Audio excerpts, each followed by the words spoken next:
ఈ సాయంకాల సమయం కూడి వచ్చిన మీకు అందరికీ తండ్రి కుమార పరిశుద్ధాత్మలో వందనాలు తెలియజేయుచున్న 16వ కీర్తన 2వ వచనము 3వ వచనము. నీవే ప్రభుడవు, నీకంటే నాకు క్షేమాధారం ఏది లేదని యెహోవాతో నేను మనవి చేయుదును. నేను ఇలాగందును, భూమి మీదున్న భక్తులే శ్రేష్ఠులు, వారు నాకు కేవలము ఇష్టలు. ఈ రాత్రి మనం ధ్యానించుకునే అంశము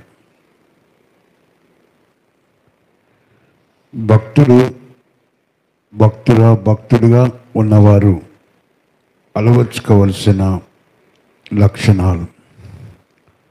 భక్తుడు దైవికంగా ఎదగడానికి కావలసిన 7 యొక్క మంచి లక్షణాలు. ఇది సంఘములో ఉన్న ప్రతి వారికి కూడా, చిన్న బిడ్డలు మొదలుకొని ప్రతి ఒక్కరికి కూడా అవసరమైనవి 7 లక్షణాలండి. కీర్తనగా అంటున్నాడు, భూమి మీద ఉన్న భక్తులే శ్రేష్ఠులు, వన్న కేవలము ఇష్టలు. దేవునికి ఇష్టడైన బిడ్డగా మారడానికి, దేవునికి ఇష్టరాలుగా మనం మారడానికి ఈ 7 లక్షణాలు మనకు చాలా అవసరం అండి. ఈ 7 సుగుణాలు చాలా అవసరం. ఈ రాత్రి నా జీవితము ఆస్వాదింపడాలి, నేను ఆస్వాదింపడాలి, నా కుటుంబం వర్ధిల్లాలి, నా కుటుంబంలో క్షేమం విస్తరించాలి అన్న ఆశ ఉన్న ప్రతి వారం కూడా ఈ యొక్క 7 లక్షణాలు మన జీవితంలో ఉండడానికి ప్రయాసపడదాం. కీర్తనకారుడు అంటాడు, అతను నన్ను ప్రేమించున్నాడు కనుక నేను అతను తప్పించదును, అతడు నా నామం నెరిగిన వాడు కనుక నేను అతన్ని ఘనపరచదును. నా నామం ఎరిగిన వారిని నేను ఘనపరచదను. భక్తుని కావలసిన మొట్టమొదటి యొక్క లక్షణం ఏంటంటే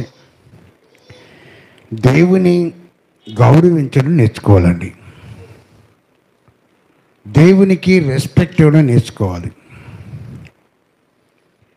ఈ గౌరవం ఎప్పుడైతే మన దేవునికి మనం ఇస్తామో మన జీవితానికి ఆశీర్వాదాలు మనకు మనంగా కొని తెచ్చుకుంటామండి. రెస్పెక్ట్ అన్నది సంఘములో ఉన్న ప్రతి వారికి కూడా అవసరమైనది. దేవుని యొక్క సంధికి వచ్చినప్పుడు ఆయన ఆకాశమందున్న దేవుడని ఎరిగి ఆయనను గౌరవించే బిడ్డలుగా మనందరం మార్చుకోవాలండి. ఈ యొక్క గౌరవస్పదం అన్నది మన రక్తనాళాలలో మిళితమైపోవాలి. దేవుని యొక్క సంధికి వచ్చినప్పుడు మన నిర్లక్ష్యభావం కానీ, దేవుని యొక్క సంధికి వచ్చినప్పుడు మన అగౌరవంగా మాట్లాడడం కానీ, ఇవన్నీ కూడా మన జీవితంలో ఉండకూడదని దేవుని యొక్క వాక్యంలో మాట్లాడుతున్నారు. దేవునికి ఎవరైతే తనను ఘనపరుస్తారో నేను వారిని ఘనపరచుదును, నన్ను ఘనపరిచిన వారిని నేను ఘనపరుస్తాను. ఈ రాత్రి దేవుని గౌరవిస్తున్నామా? సంఘములో, ఆలయములో దేవునికి మనం ఇవ్వాల్సిన రెస్పెక్ట్ మనం ఇస్తున్నామా? దేవునికి రెస్పెక్ట్ అనేది ఎప్పుడైతే మనం ఇస్తామో మనకు తెలియకుండానే మన కుటుంబంలో ఉన్న తండ్రికి తల్లికి మనం గౌరవిస్తాం, మన బంధువులకు మనం గౌరవిస్తాం, పెద్దవారిని మనం సన్మానిస్తాం. ఎప్పుడు మనం దేవుణ్ణి ఘనపరచు నేర్చుకుంటామో ఈ లోకములో ఉన్న పెద్దవారిని అందరూ కూడా మనం ఘనపరుస్తామండి. మనము దేవుని ఘనపరచలేని వారంగా ఉంటే మన యొక్క పెద్దలను కానీ ఎవరినైనా సరే మనం ఘనపరచలేము. భక్తునికి ఉండవలసిన శ్రేష్టమైన లక్షణము దేవుని ఘనపరచు వారుగా ఉండాలని దేవుని యొక్క వాక్యంలో మాట్లాడుతున్నారు. అందుకే అంటున్నాడు, బాలుడగు సమూయేలు ఏలీ ఎదుట ఎదుగుచుండెను. దేనిలో ఎదుగుచున్నాడంటే కాపరిని గౌరవించే విషయంలో, దేవుని గౌరవించే విషయంలో, తనకు తల్లిని గౌరవించే విషయంలో, అన్నిటిలో ఎదుగుదల అన్నది ఆ యొక్క ఏలీ సమూయేలు గారి యొక్క జీవితంలో సంపాదించుకున్నారండి. మనుషుల దయందును దేవుని దయందును వర్ధిల్లుచుండెను అని చెప్పి ఆ పదం ఎందుకు అన్నాడంటే తన జీవితంలో రెస్పెక్ట్ అన్నది నేర్చుకున్నాడు. ఈరోజు ఆలయంలో ఉన్న మనందరం కూడా దేవుని యొక్క సముఖన్నప్పుడు ఆయన చూచుచున్న దేవుడని ఎరిగితే నువ్వు ఖచ్చితంగా మన జీవితంలో అలవర్చుకోవాల్సిన మంచి యొక్క లక్షణము గౌరవించి నేర్చుకోవాలండి. ఈ గౌరవం అన్నది ఇన్పుట్ ఉండాలి, అవుట్పుట్ ఉండాలి. అంటే మన లోపల, మన హృదయం లోపల దేవునికి స్థానం ఇచ్చేవారుగా ఉండాలి. మన బాహ్య రూపంలో ఎదుటివారు మన చూడగానే ఇతడు గౌరవస్పదమైన వాడు అని గుర్తింపు వచ్చేటట్లు ఉండాలండి. మనము మన జీవితంలో గౌరవం అన్నది లోన్ ఉంటే నువ్వు ఆటోమేటిక్గా బయటికి చూపించగలవు. నీ లోను లేని యొక్క గౌరవం బయటికి చూపించలేవండి. ఈ యొక్క గౌరవం అనేది చాలా దేవుని యొక్క సముఖానికి వచ్చినప్పుడు చాలా జాగ్రత్తగా మనకు పరిశీలించాలి. నా దేవుడు పైనున్న దేవుడు, నా దేవుడు గొప్పవాడు కనుక నా దేవుడిని నేను సన్మానించాలి, నా దేవుడిని గౌరవించాలి. ఈ యొక్క అలవాటు మన జీవితం నేర్చుకోవాలండి. ప్రార్థన చేసినప్పుడు కూడా ఆ పైనున్న దేవునికి ప్రార్థించినప్పుడు మన మాటలు తగ్గుగా ఉండాలి, ఆయన యొక్క దీవెన హెచ్చుగా ఉండాలి. మనము తగ్గు మాటలు మాట్లాడాలి తప్ప దేవుని యొక్క సముఖానికి వచ్చినప్పుడు మన యొక్క స్టాండింగ్ పొజిషన్ దగ్గర నుంచి, మనం మోకరించిన తత్వం దగ్గర నుంచి అన్ని విషయాలు కూడా ఒక ఎగ్జాంపుల్ లైఫ్ ఉండాలండి. ఒక భక్తిపూర్వకమైన జీవితం మనకు కలిగి ఉండాలి. ప్రార్థించినప్పుడు కానీ, మన వాక్య పరిచయం చేసినప్పుడు కానీ, వాక్యం చదివినప్పుడు కానీ అన్నింటిలో కూడా సంఘము అనగా సంఘం ముందు మనం ప్రజెంటేషన్ చేస్తున్నామంటే ఆ సంఘము దేవునిది అన్నది ఎరిగి ఆ ప్రజెంటేషన్ చేస్తున్న మనము చాలా కడు జాగ్రత్తతో ప్రజెంట్ చేయాలండి. ఇది చాలా ప్రాముఖ్యమైన విషయము. ఈ రెస్పెక్ట్ అన్నది దేవుని సంపాదించుకుంటే ఆటోమేటిక్గా మనం ఈ లోకానుసారంగా మనకు వచ్చేస్తుందండి. అందుకే కొరింథీ సంఘం రాస్తాడు, ప్రభువు మెచ్చుకున్నవాడే యోగ్యుడు కానీ తనకు తాను మెచ్చుకున్నవాడు యోగ్యుడు గారు. దేవుడు మనం మెచ్చుకోవాలండి. దేవుడు మనకు సర్టిఫికేట్ చేయాలి. దేవుడు మనకు ఆ యొక్క సర్టిఫికేట్ ఇవ్వాలి. ఈ రాత్రి అంటున్నాడు, మనము భూమి మీద ఉన్న భక్తులే శ్రేష్ఠులు వాళ్ళ కేవలం ఇష్టం కెట్టిన అనడంలో ఉద్దేశం ఏంటంటే నువ్వు భక్తుడిగా మారితే నువ్వు దేవుని గణపరిచేవాడుగా మారుతావు. మన లైఫ్లో దేవుని గణపరిచేవాడు ఎక్కడున్నా సరే, ఏ మూల ఉన్నా బయటకు వచ్చేస్తాడండి. నువ్వు ఎంత దాగి ఉండు, నువ్వు బయట షో చేయలేవు, ఆటోమేటిక్గా వచ్చేస్తావు నువ్వు బయటికి. ఆ గణపరిచే లక్షణం ఉన్నవారు ఒక చిన్న స్తుతి కీర్తన వినమన్నా సరే ఉండలేడు, ఒక ప్రార్థన వినమన్నా ఉండలేడు. పరుగులెత్తే పాదాలకు వాళ్ళకి దేవుని యొక్క సన్నిధికి రావాలన్న ఆశ, తృష్ణ, కోరిక ఎక్కువ అవుతుందండి. ఈ రాత్రి వాక్యం ద్వారా మాట్లాడుతున్నాడు. ఆ యొక్క గౌరవస్పదమైన బిడ్డలుగా మనం ఉంటే రానున్న తరములో నీ కుటుంబానికి నువ్వే ఆశీర్వాదం, రానున్న తరములో నీ బిడ్డలకు నువ్వే ఆశీర్వాదం. నీలో ఉన్న మంచి యొక్క లక్షణము నీ బిడ్డలకు అలవడుతుందండి. మనలో నా యొక్క మంచి యొక్క లక్షణం దేవుని యొక్క సంధిలో మనం కనపరచగలం. ఈ దినాన వాక్యం చేసి మాట్లాడుతున్న యొక్క మాటను బట్టి మనం గమనించాలి. మనము దేవుని యొక్క సముఖానికి వచ్చినప్పుడు మనం గణపరచువారుగా ఉండాలండి. అందుకంటాడు, పూర్ణ హృదయంతో, పూర్ణాత్మతో, పూర్ణ శక్తితో నీ దేవుడైన యెహోవాను ప్రేమించు. పూర్ణత అనగా నిండుదనము, నిండు ధనము కలిగి నీ దేవుని గౌరవపరుస్తూ గణపరుస్తూ నీ దేవుని యొక్క ప్రేమించు. అప్పుడు ఆశీర్వాదం అండి. ఇదేనన్నా ఆ రెస్పెక్ట్ మన యొక్క స్థితిగతులు లేకపోతే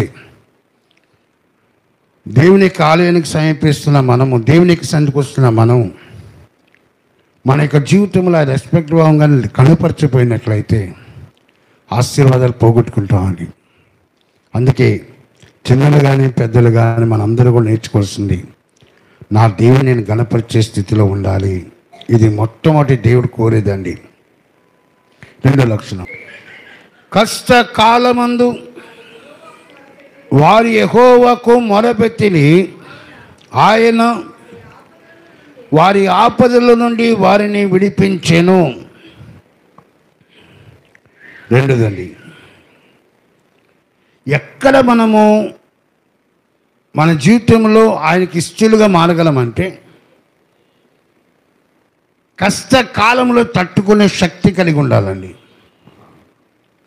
కష్టం వచ్చినప్పుడు, బాధ వచ్చినప్పుడు, ఇబ్బందులు కలిగినప్పుడు దాన్ని తట్టుకునే కెపాసిటీ మనకు కలిగి ఉండాలి. ఆ తట్టుకునే శక్తి మనకు లేకపోతే మనం బెంబేలెత్తిపోతాం, ఎదుటివాడిని బెంబేలెత్తిస్తామండి. మనం భయపడడం కాదండి, ఎదుటివాడిని పక్కా భయపడతాం. ఈ రాత్రి వాక్యం మాట్లాడుతున్నాడు. కష్టము సంభవించిందా, నువ్వు దేవుని ఆశ్రయించు, దేవునికి సంధిరా, దేవుని సన్నిధిలో ప్రార్థన చేయి. నీకున్న కష్టము, నీకున్న బాధ దేవునితో వివరించు. దావీదు తన కష్టం కలిగినప్పుడు దేవుని సన్నిధి ఆయన అంటే 142 కీర్తనలో బహు వినయముగా నా బాధ నా దేవునికి తెలియజెప్పు. బహు వినయముగా, వినయానికి 100 పాలు ఎక్కువ అండి బహు వినయం. ఆ యొక్క బహు వినయంగా నా కష్టాలు, నా బాధ నా దేవునితో చెప్పుకుంటున్నాను. ఈ రాత్రి దేవునితో పంచుకునే తండ్రులు ఎంతమంది ఉన్నారు, తల్లులు ఎంతమంది ఉన్నారండి? కష్టాలు వస్తాయి, బాధలు వస్తాయి, ఇబ్బందులు వస్తాయి. ఇస్రాయేల్ ప్రజలు కూడా కలిగినాయండి. 4 సార్లు రాస్తాడు ఈ కీర్తనలో, 107వ కీర్తనలో. వారి కష్టకాలమందు నాకు మనవి చేసేది మొరపెట్టాడని 4 వచనాల్లో ఉన్నాయండి. ఈ రాత్రి కష్టం వచ్చినప్పుడు మనం ఎవరిని ఆశ్రయిస్తున్నాం? 50 కీర్తన అంటాడు, నేను నీ శరణు జొచ్చిన్నాను, ఈ ఆపదలు తొలిపో వరకు నేను నీ శరణు జొచ్చి ఉన్నాను. ఈ కష్టాలను తొలిపో నీ పార్శ్వంలో ఉన్నానయ్యా. ఈ రాత్రి కష్టాలు, బాధలు అన్నవి సమస్యలు వచ్చినప్పుడు దేవుని యొక్క వాక్య ప్రకారంగా చెప్పే రెండో యొక్క పాఠం ఏంటంటే, నువ్వు నిజంగా భక్తురాలు అయితే నీ కష్టకాలంలో శక్తి కావాలని దేవుని సన్నిధిలో ప్రార్థించి, నా కష్టం నుంచి నాకు విడుదల కలగడానికి, నాకు కలిగిన కష్టం నుంచి నన్ను బయటికి రావడానికి నా కృప దయచేయను ఆయన. కష్టం వచ్చినప్పుడు కృంగిపోయి, మానసికానికి గురైపోయి, బాధ గురైపోయి, వేదన గురైపోయి, నాకంటూ ఎవరు లేరు, నన్ను అర్థం చేసుకునే లేరు, నా స్థితి ఇంతే, నా పరిస్థితి ఇంతే అని మనలో మనం మదన పడే కన్నా, నన్ను అన్ని విషయాలు అర్థం చేసుకున్న నా తండ్రి అయిన దేవుడు ఒకడున్నాడు. నా తండ్రికి తప్ప నాకు నా గురించి ప్రతిదీ కూడా నా తండ్రికి నేను తెలియజేస్తాను. నా పరమతని దేవుని తెలియజేస్తాను. ఆయన సన్నిధిలో నమ్రత కలిగి, వినయ విధేయతలు కలిగి నువ్వు తెలియజేయి. దేవుని పక్షం నుండి వేద్యమాడతాడండి. ఈ రాత్రి వాక్యం మాట్లాడుతున్నాడు. ఒక భక్తునికి అవసరం 2 లక్షణము. కష్టములో దేవుని యొక్క శక్తి అవసరం అండి. కష్టం అన్నప్పుడు తట్టుకునే శక్తి కావాలని దేవుని సన్నిధిలో ప్రార్థించేవారు ఉండాలి. 3 లక్షణం అండి. 37వ కీర్తన 8వ వచనమండి. కోపము మానము, ఆగ్రహం విడిచిపెట్టుము. చదవము.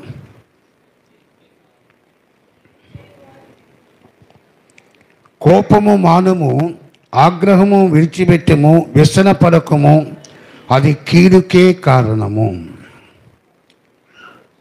3వ విషయం ఏంటంటే, దేవుడు చెప్తున్నాడు భక్తుడికి ఉండవలసిన, భక్తురాలకు ఉండవలసిన మంచి లక్ష్యం ఏంటంటే, కోపోద్రేకాలకు గురి కాకండి, కోపము మానము.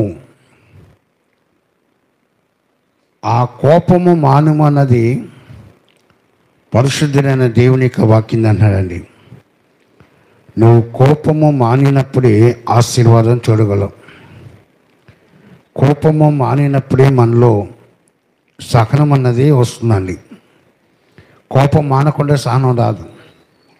అందుకే కీర్తనలు అంటాడు, నేను సహనముతో కనిపెట్టుకుంటుని, యెహోవా కొరకు నేను సహనంతో కనిపెట్టుకుంటుని. 37 కీర్తనలు అంటాడు, కోపం మానండి, ఆగ్రహం విడిచిపెట్టండి, వ్యసన బాధపడకండి, అది కీడికే కారణం. ఈ దినాన కోపపడకూడదు అంటే కోపపడుడి కానీ పాపం చేయకుడని యేసయ్య మరో చోట రాస్తాడండి. అంటే కోపపడవలసిన సమయంలో కోపపడండి కానీ పాపం చేయదంటాడండి. కుటుంబంలో, తర్వాత మన వ్యక్తిగత జీవితంలో అన్ని విషయాల్లో అవసరమైనది కోపంకి గురైతే మనకు అనారోగ్యానికి మన సూచన అండి. అది కోపం వస్తుంది కానీ వెంటనే మనం శాంతపరచుకోవడం ప్రయత్నించాలి. ఎప్పుడైతే బ్లడ్ ప్రెషర్ పెరుగుతుందో రకరకాలైన రోగాలకు, రకరకాలైన సమస్యలకు తాగుతుందండి. ఆ బ్లడ్ ప్రెషర్కి లోను కాకుండా నిమిత్తము దేవుని యొక్క వాక్యం రాస్తుంది, కోపం మానండి. ఏసావుకి కోపం వచ్చింది కావు, కయీనుకి కోపం వచ్చింది కాబట్టి హేబెల్ని చంపేశాడండి. అక్కడ కారణం అంటే ఏం లేదు. కయీను దేవునికి అర్పణ తీసుకొచ్చాడు, హేబెలు అర్పణ తీసుకొచ్చాడండి.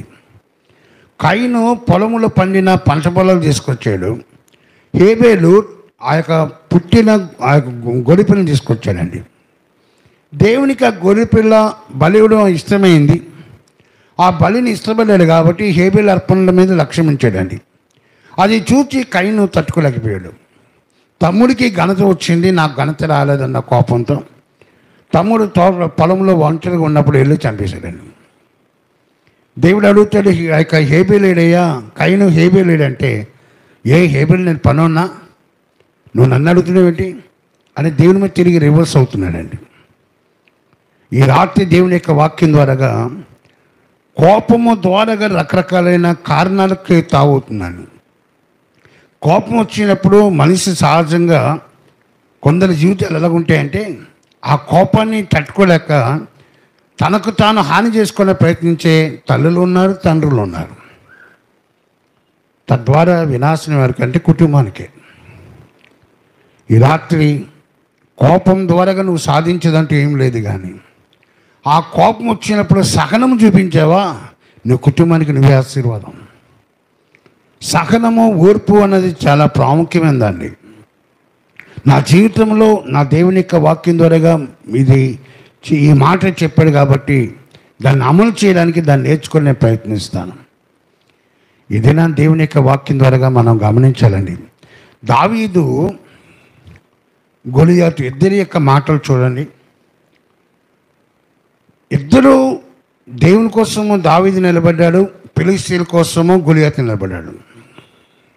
ప్రజల కోసము గొలియాతు నిలబడి ఇజ్రాయెల్ తరపున దావీదు వచ్చాడండి.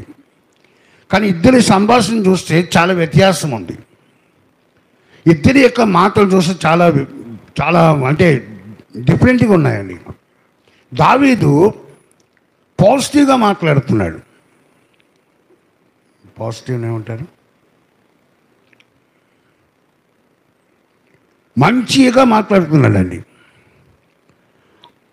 నువ్వైతే కత్తిని బట్టి వస్తున్నావు, నువ్వైతే దాన్ని బట్టి వస్తున్నావు, నువ్వైతే ఈటిని బట్టి వస్తున్నావు, నాకంటూ ఏ ఆయుధాలు లేవు, నేనైతే నా దేవుని దూషించే కాబట్టి, నా దేవుని తృణీకరించే కాబట్టి నా దేవుని పేరిట నేను వస్తున్నాను అని దావీదంటే, నువ్వు రా, ఈరోజు నేను చంపి నీ కాకులు గద్దెలకు ఎగరైపోతే నా పేరు గొలియాతే కాదు అని చెప్పి గొలియాత్ అంటే, వీరిద్దరి సంభాషణ మనం గమనించినప్పుడు దావీదు శాంతంతో మాట్లాడుతున్నాడు, గొలియాతు రోషం కలిగి మాట్లాడుతున్నాడండి.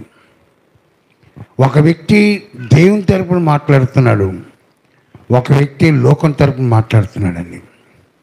ఈ రాత్రి దేవుని యొక్క వాక్యం ద్వారాగా నేను దేవుని యొక్క బిడ్డను, దేవుని యొక్క కుమారుని, కుమార్తెను అనడానికి సాదృశ్యం ఏంటంటే, మన జీవితంలో మానుకోవాల్సింది ఏమంటే కోపం మానేయాలండి. ఈ రాత్రి కుటుంబంలో వినాశనం కలిగజేసేది కోపం, కుటుంబంలో నష్టం కలిగజేసేది కోపం. మన కోపం ఎంతవరకు ఉండాలంటే, ఉదయకాలాన కుటుంబంలో ఏదైనా సమస్య వస్తే రాత్రి పడక గదికి వెళ్ళే ముందుగా ఆ కోపం నార్మల్ అయిపోవాలండి. మళ్ళీ నెక్స్ట్ రోజుకి మోసుకెళ్ళకూడదు, మళ్ళీ నెక్స్ట్ రోజుకి ఆ కోపాన్ని తీసుకెళ్ళకూడదు, దాన్ని లాక్కొని చేయకూడదు. నువ్వు లాక్కొని వెళ్తే మన దేవుని యొక్క సంతానం కాదు. నువ్వు లాక్కొని వెళ్ళావంటే నువ్వు ప్రార్థించిన నీ ప్రార్థన వేస్ట్ ప్రార్థన అని అర్థం. నువ్వు రాత్రిపూట దేవుని సన్నిధిలో మోకరించిన ఆ ప్రార్థన ఎందుకు పనికిరాని ప్రార్థన అండి. ఎందుకంటే వాక్య రాయబడింది, నువ్వు బలిపీఠం వద్ద నీ అర్పణ అర్పించినప్పుడు నీ తోటి నువ్వు క్షమించి ఆ బలిని అర్పించు, అప్పుడు నేను అంగీకరిస్తాను అన్నాడండి.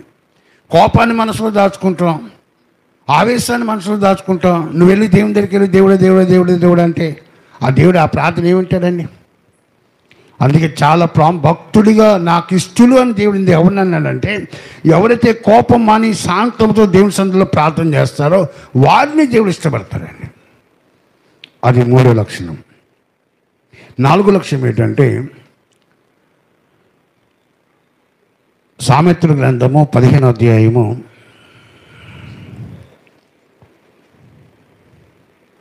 'మృదువైన మాట' అది మృదువైన మాట క్రోధమును చల్లార్చును, నొప్పించు మాట కోపం రేపును. మృదువైన మాట కోపమును చల్లార్చున్నట్టండి, నొప్పించు మాట కోపం రేపుతుందటండి. రెండు, మన నాలుకకు జయం ఉంది, మన నాలుకకు శాపం కూడా ఉందండి. రెండు ఉన్నాయి మన జీవితంలో. నువ్వు ఎదుటివన్నీ బ్లెస్ చేయమని దేవుడు చెప్తున్నాడు, కానీ ఎదుటివన్నీ శపించమని దేవుడు చెప్పట్లేదండి. మన నోట రావాల్సిన మాట ఏమనగా మృదువైన మాట. ఎవరైనా కోపోద్రేకాలతో ఉన్నప్పుడు శాంతపరిచే మాట రావాలండి, సరళత్వంతో కొన్ని మాటలు రావాలి, నెమ్మదితో కొన్ని మాటలు రావాలి. మృదువైన మాట క్రోధమును చల్లార్చును, నొప్పించే మాట ఆగ్రహమును రేపును. నొప్పించే మాటలు మాట్లాడేవారు ఈ లోకంలో చాలామంది ఉన్నారండి. కొంతమంది లక్ష్యం ఏంటి తెలుసా? వారు పొద్దున్న నుంచి లేచిన దగ్గర నుంచి రాత్రి పడుకున్నంత వరకు ఎవరిని బాధిస్తానా, ఎవరిని బాధ పెట్టాలని ప్రయత్నించేవారు కొంతమంది ఉన్నారండి లోకంలో. వారి పనే అది. పొద్దున్న లేచిన దగ్గర నుంచి రాత్రి పడుకున్నంత వరకు ఈరోజు ఎవనొకరిని బాధించాలి, ఎవనొకరిని కష్టపెట్టాలి, ఎవనొకరిని హింస పెట్టాలి, ఎవరొకరు నా కోసం నా నిమిత్తం బాధపడుతూనే ఉండాలి. ఆ లక్షణం కలిగిన వాళ్ళు చాలామంది ఉన్నారండి. ఈ రాత్రి నేను దేవుని యొక్క బిడ్డను, దేవుని యొక్క సంతానం నువ్వు భావించావా, నేను భావించాను, మనందరూ భావించామా? ఖచ్చితంగా మన నోట మృదువైన మాటలతో ఎదుటివాడిని శాంతపరిచే మాట, ఎదుటివాడికి నెమ్మది ఇచ్చే మాట, ఎదుటివాడిని ప్రోత్సాహపరిచే మాట కలిగి మనం జీవించాలని దేవుని యొక్క వాక్యంలో మాట్లాడుతున్నాడు. మరొకటి ఏమంటే, ఓటమి వచ్చినప్పుడు కృంగిపోకుండా జయం పొందడానికి ప్రయత్నించాలట.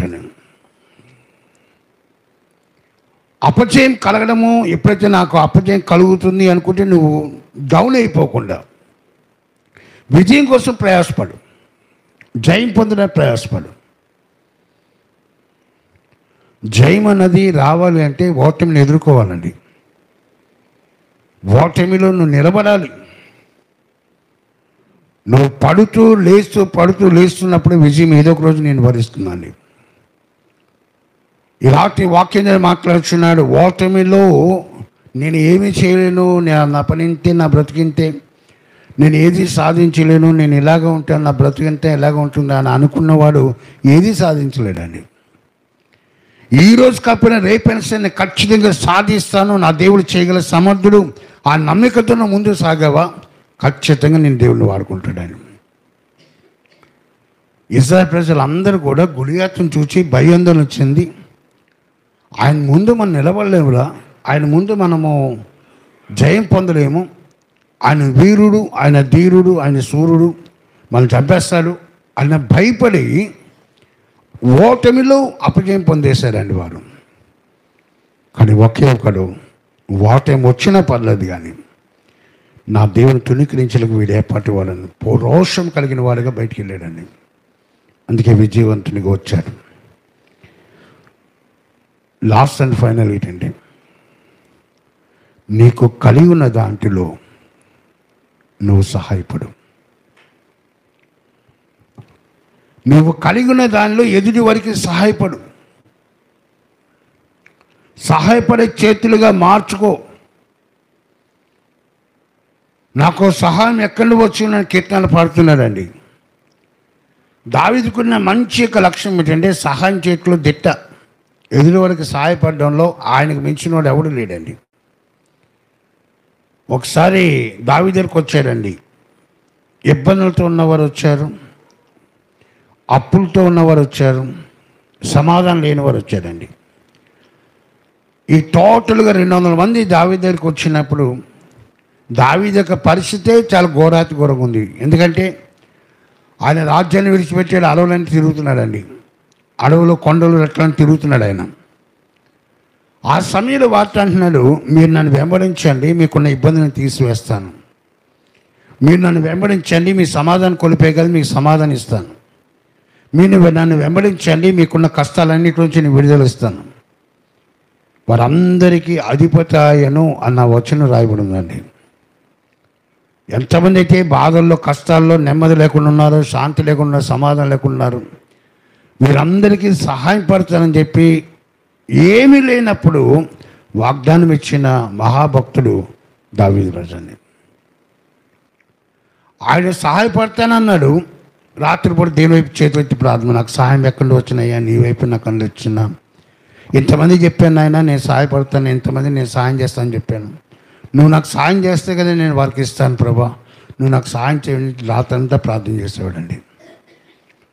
ఈ రాత్రి మనం నేర్చుకోవాల్సిన సత్యం ఏంటండి, నువ్వు ఖచ్చితంగా నీకున్న దాంట్లో ఎవరి కొరకు కొంతమందికి సహాయపడు.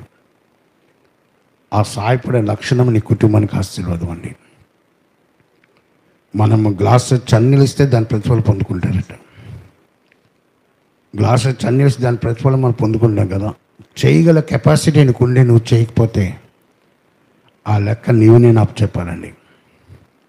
ఈ రాత్రి ఈ మంచి లక్షణాలు కలిగిన బిడ్డలుగా ఉంటే, కీర్తనగాడు అన్నాడు, భూమి మీద ఉన్న భక్తుడు శ్రేష్ఠుడు అన్న కేవలము ఇష్టులు. నువ్వు ఇష్టుడుగా మారుతావు.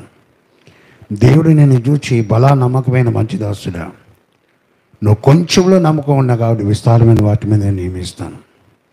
నువ్వు కొంచెంలో నమ్మకం కలిగి ఉన్నా కాబట్టి నీ జీవితం ఆశీర్వాదకంగా మారుస్తాను. ఈ రాత్రి అటువంటి కృప, అటువంటి దేవుని యొక్క దేవుని మనందరికీ దేవుడు అనుగ్రహించి నడిపించి బలపరుచునుగాక.